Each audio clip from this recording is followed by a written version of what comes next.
In today's lesson, we are going to look at multi-step factoring. And I'm going to first start with when a equals 1. So in our first example, we'll have x cubed plus 13x squared minus 30x.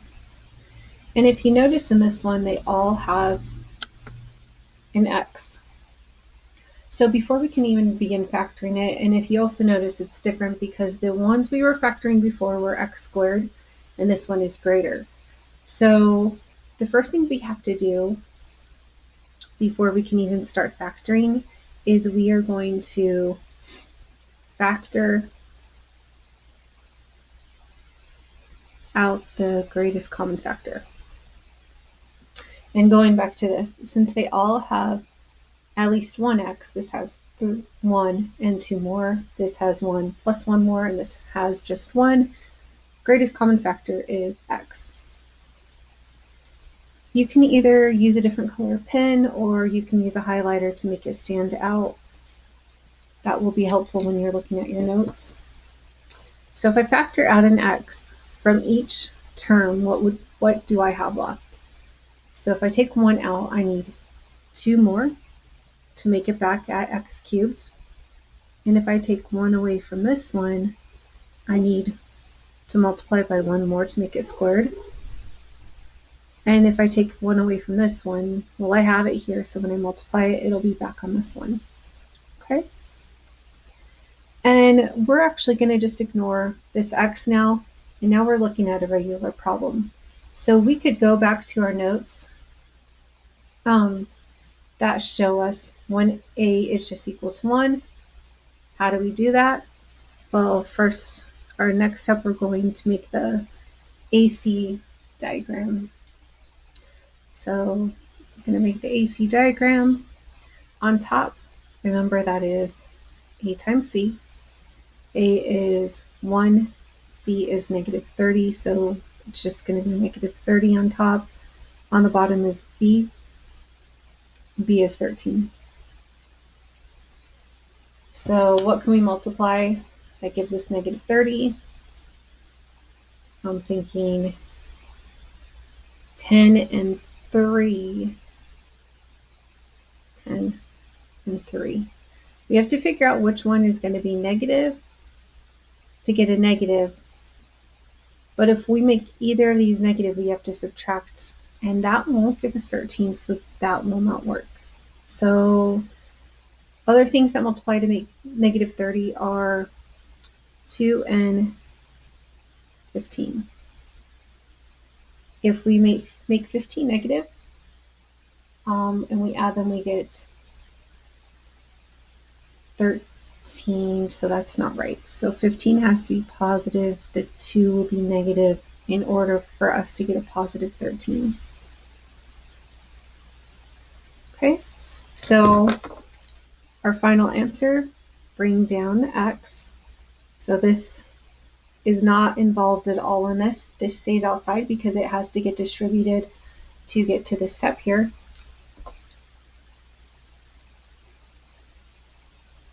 To get x squared, we always put x here and x here. And then we're going to put in minus 2 and plus 15. Remember, it doesn't matter the order.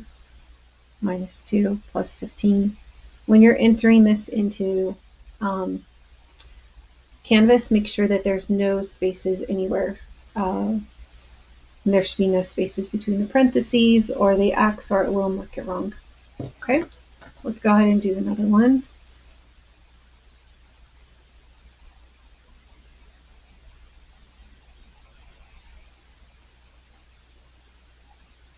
So we have x to the 6th power minus 8x to the 5th power minus 20x to the 4th power.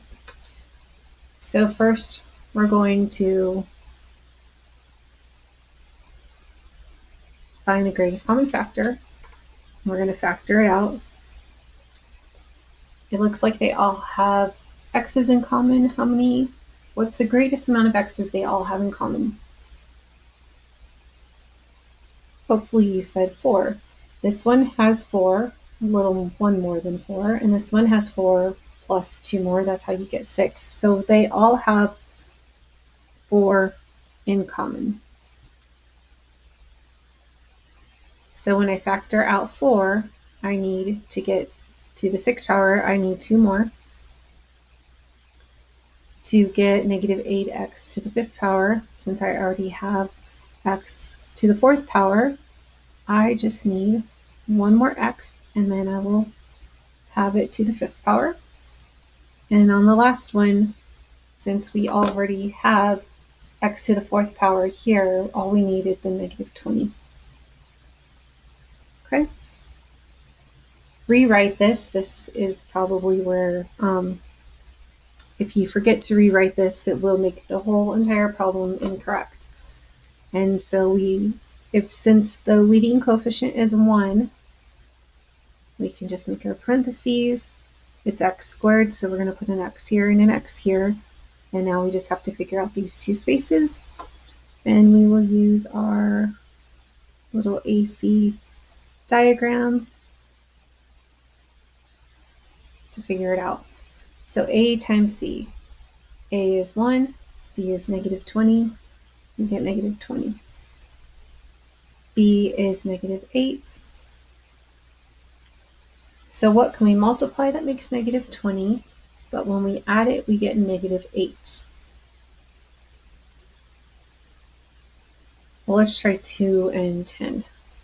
2 times 10 is 20. One of them needs to be negative. If we're going to get negative 8, that means the larger one has to be negative.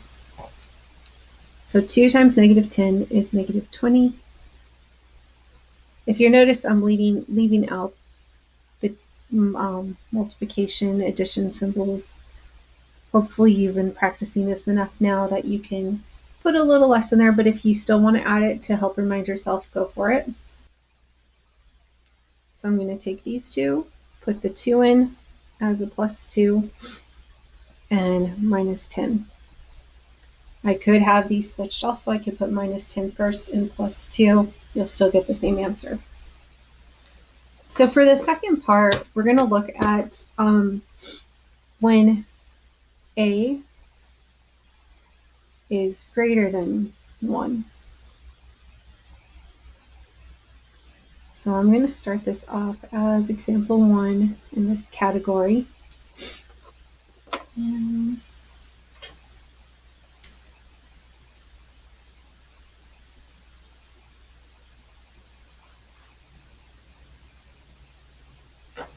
okay, so we're going to use 2x squared minus 12x plus 18. This time, they don't all have an x. These two do, but to have a greatest common factor, everything has to have that in common. This doesn't have an x. But there is still a greatest common factor among the numbers.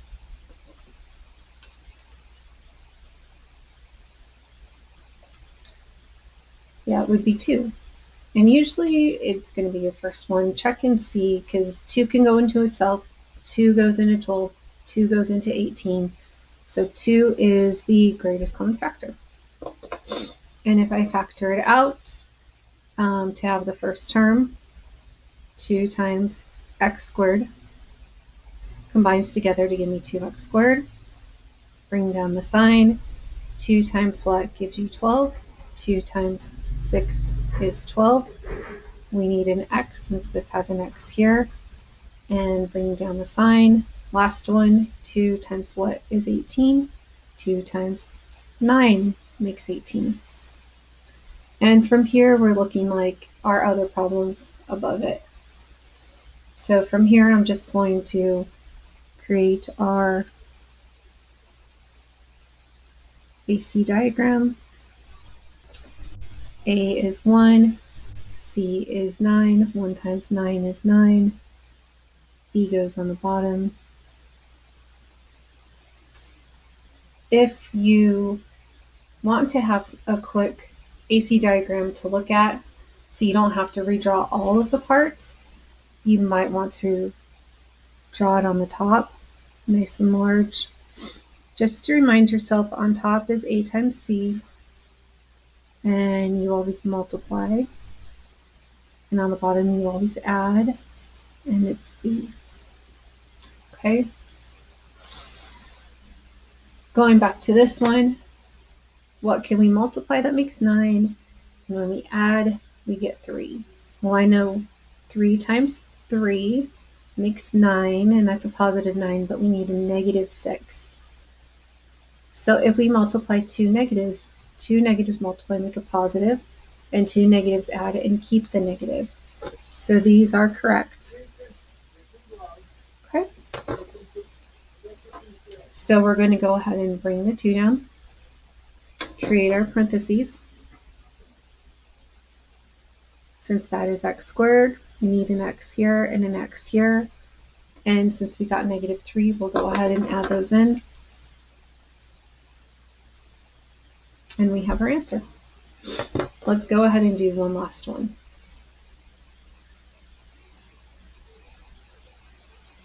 Okay, so on this one, we're going to use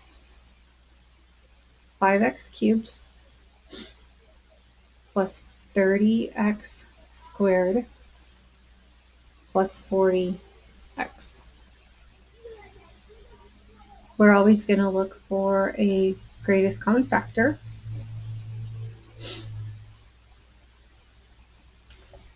So if we look, I'm going to start with the number. So 5 goes into itself, of course, because any number can go into itself one time.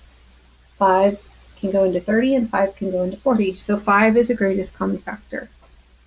And I'm noticing they all contain an x value. So how many x values do they have in common? Well, you can't have more than the smallest amount. This has 1. This has 1, a little more. This has 1, but 2 more. So they all have at least one x in common. So our greatest common factor is 5x. If we factor that out, what do we have left? So if we want to multiply 5x times what to make it cubed, we already have a 5, we already have an x, so that means we only need 2 more to have a total of 3. Okay? To get our next term, 30, let's just start with the 30. I'm going to think 5 times what makes 30, so 5 times 6 is 30. We need it to be x squared. We have one x here, so to get x squared, we need one more. And for our last term, we're going to think 5 times what is 40, so 5 times 8 is 40. And here's an x, we need an x, so we're not going to add another one because it would increase it. We already have the x we need. Go ahead and bring 5x down, create your parentheses. Since this is x squared, we're going to put our x's here and here. And then we're going to do our diagram to figure out what our missing numbers are. AC is on top, which is 8. B is on the bottom, which is 6. So what can we multiply? That makes 8. I'm thinking 4 times 2 multiplies and makes 8. And when you add them, you also get 6. So in this case, they're both positive. And if you'll notice, both of my signs are positive.